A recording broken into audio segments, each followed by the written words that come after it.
Türkiye Gıda Güvenlik. Süper iletkenlerin manyetik alanı dışlaması gibi zıt kavramlar. Hadi gelin hep birlikte Türkiye'de gıda güvenliği ve zehirlenmelerin perde arkasına bakalım.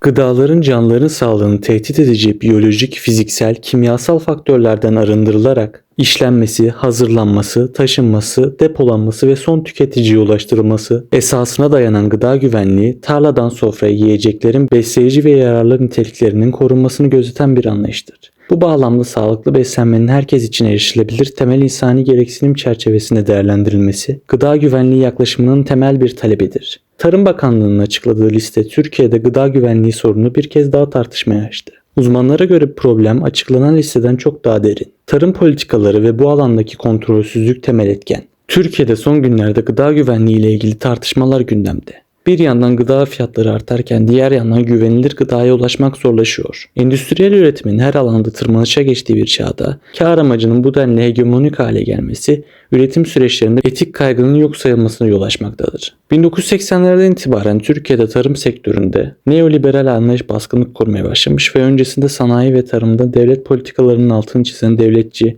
milliyetçi yaklaşım terk edilmiştir. 1999'dan sonra Türk tarımını uluslararasılaştırmak için yapılan köklü kurumsal değişiklikler, küçük ve orta ölçekli hanelerin çiftçilikten uzaklaşmasını, kırsal kitlelerin yoksullaşmasını beraberinde getirmiştir. 2000 yılında açıklanan ekonomik reform paketi neoliberal tarım uygulamalarını son haddine taşımıştır. Tarım kooperatifleri birliklerinin desteğinin geri çekilmesi, doğrudan gelir desteğinin etkileri, şeker ve tütün kanunu gibi düzenlemeler bu süreçte kritik etkilere sebep olmuştur. Bu düzenlemeler küçük ve orta hanelerin yaygın olduğu Türkiye tarımında çiftçileri köşeye sıkıştırarak çaresiz bırakmıştır. Gıda güvenliği genellikle yetersiz beslenme, besin çeşitliliği, gıdaya erişilebilirlik ve tarımda pestisit kullanımı gibi göstergeler üzerinden ele alınmaktadır. Türkiye'de konuyla ilgili istatistiksel veri eksikliği bulunmakla birlikte pestisit kalıntıları üzerine yapılan araştırmalar ciddi tehditleri ortaya koymaktadır. Akdeniz Üniversitesi Gıda Araştırması Merkezi'nin 2013 ve 2014 yıllarında semt pazarlarından topladığı örneklerle yapılan analizlerde numunelerin %85'inde birden fazla pestisite rastlanmıştır. Kabakların %40'ında,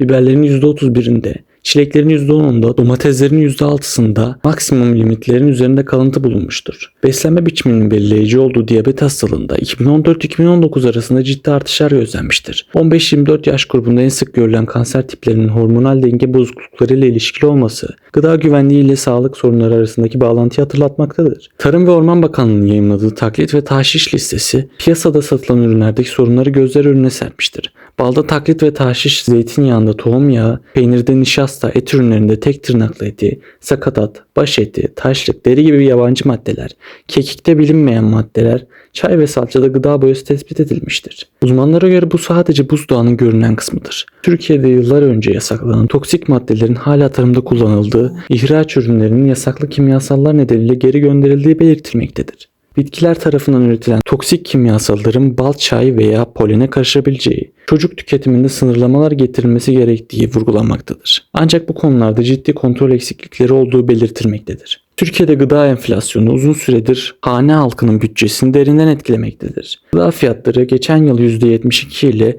TÜFE'nin üzerinde gerçekleşmiş, Eylül verilerine göre %45'e ulaşmıştır. Dünya gıda fiyatlarındaki artış ise %2'dir. Tarım politikalarına bağlı artan maliyetler üreticileri kayıt dışı üretime iterken tüketicileri de ucuz fakat sağlıksız gıdalara yönelmektedir. Tarım ve Orman Bakanlığı Türkiye'de gıda güvenliği denetimlerinden sorumlu ana kurumdur. Görevleri şunlardır: gıda üretimi, işleme, dağıtım ve satış yapan işletmelerin denetimini yapmak, gıda güvenliği ile ilgili mevzuatı belirlemek ve uygulamak, hijyen eğitimleri düzenlemek, aykırılıklarda idari yaptırım uygulamak. Sağlık Bakanlığı gıda kaynaklı hastalıkları takip eder, zehirlenme vakalarını araştırır ve halkı bilgilendirir. Belediyelerin yetkisi sınırlıdır. Sorumlulukları şunlardır: pazar yerleri ve seyyar satıcıları denetlemek, belediye ruhsatlı işletmelerde genel hijyeni sağlamak, tespit edilen aykırılıkları bakanlığa iletmek. Türkiye'de gıda güvenliği, tarım politikalarındaki dönüşüm, denetim eksikliği, ekonomik zorluklar ve üretimden tüketime uzanan zincirdeki kontrolsüzlükler nedeniyle çok katmanlı bir sorun haline gelmiştir. Tüketicilerin sağlığını korumak, güvenilir gıdaya erişim sağlamak ve gıda zincirlerinin tüm aşamalarını güvence altına almak için yetkili kurumların etkin işbirliği ve kapsamlı ulusal stratejilere ihtiyaç duymaktadır.